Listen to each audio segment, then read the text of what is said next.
2 and 15/16. Okay, cotton.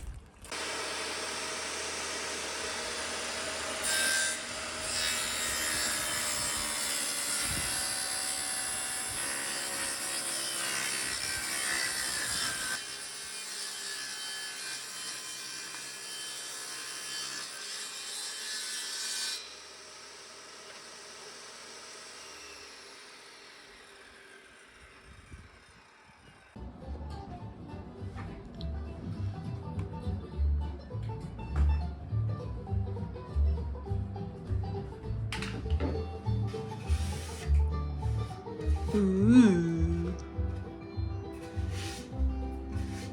Nice.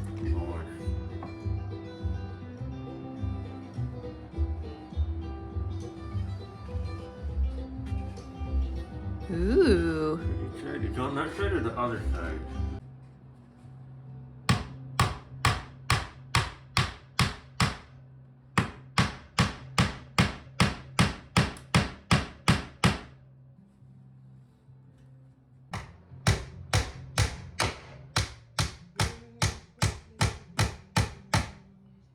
So this is where we filled. These are the nail holes, and I'm gonna sand them, and then I'm going to clear coat the whole thing.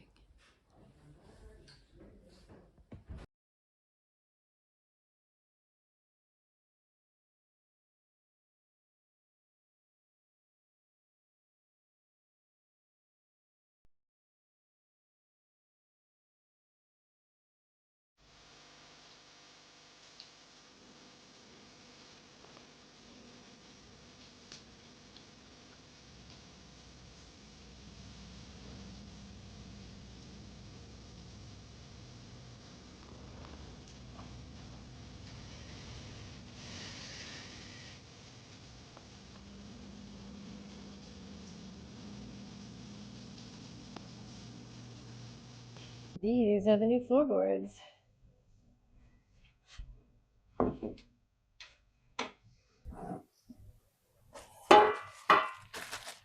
And they're just absolutely beautiful and perfect, and I love them. I'm going to give them a clear coat today. Good morning, my friends. So these are the last 3 shelves that need to go up over there.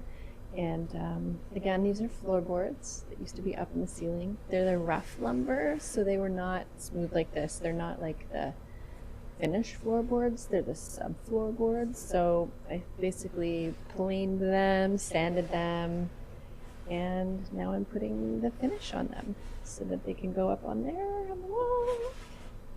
So this is this part I haven't done yet. I did this last night. So I'm just going to do this, and I'm going to cover this side, and then I'm going to do something else for an hour, and then recoat them. This is my setup so that I don't have to be on the floor on my knees. I like this better.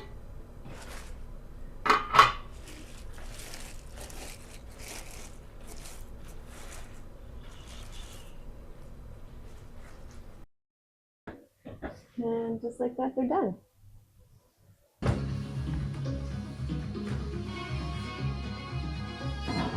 Dedication of Canadian workers.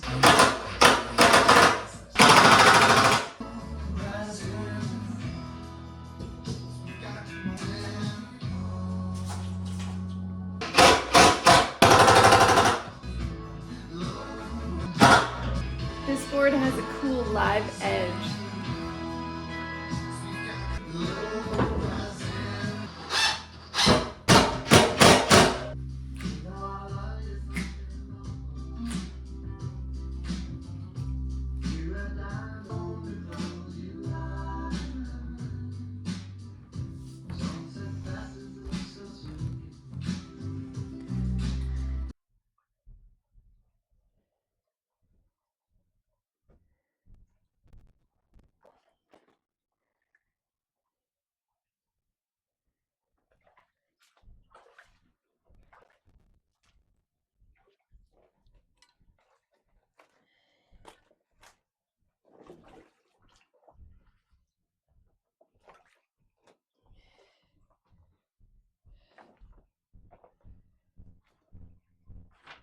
I pulled all this insulation down yesterday. It didn't fall. Don't worry.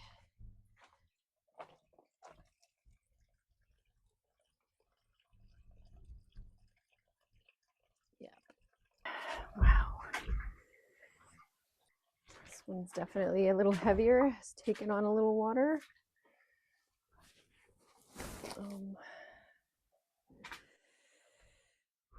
This is crazy.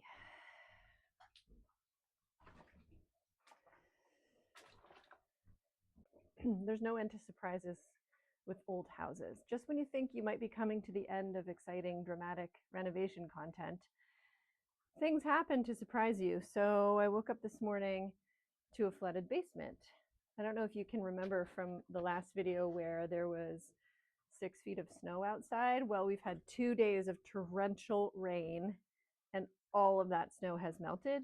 And from what I can tell, gone directly into the basement. It's like there's a river running into the basement, except it's not going out again, which is a bigger problem. And in the short term, last night I pulled all the insulation down out of the ceiling because I discovered there were squirrels living in it. And so that was a really gross job, which I did not film because it was so dirty and dusty and I could hardly see. But the thing is, I bagged half of that insulation and got it ready to go. And then the other half is still on the ground absorbing water. So I think that's a good thing. And today I'm going to pick up that wet insulation, put it in bags, and I'm going to put it all outside. There is really not a lot on the floor except for some old cardboard, which that's great. It was going anyway. And some of the old wood that I was going to use as trim. So it's not going to be too difficult to dry that out. I might even build a couple more hanging racks on the ceiling today. This wasn't altogether unexpected. Part of me knew that this was going to happen. Based on the condition of the basement when I moved in, I could tell that, you know, with all this vapor barrier and a dirt floor, they were obviously just living with it. Like a lot of old houses, they weren't built to be watertight. They were built to let water flow through them rather than stopping it. And that's just how they used to do things. So the long-term solution probably has to do with excavating, making a French drain around the whole house, going down right to the bottom of the foundation. But that's not happening right now. It's not in the budget at all. So I think for now, I just have to deal with this, get through the spring, and hopefully it'll be drier in the summer. Fun. Okay, here we go. Basement cleanup, flood brigade. Like I said, I kind of knew this was going to happen, and there is a long-term solution, and I'm just kind of going to kick that one down the road a little bit because I still need to paint the rest of the exterior and build decks and install a wood stove, which I don't have budget for right now. So yeah, here we go. Oh, frig, that's heavy. Oh my god. Okay, yeah, that's crazy heavy.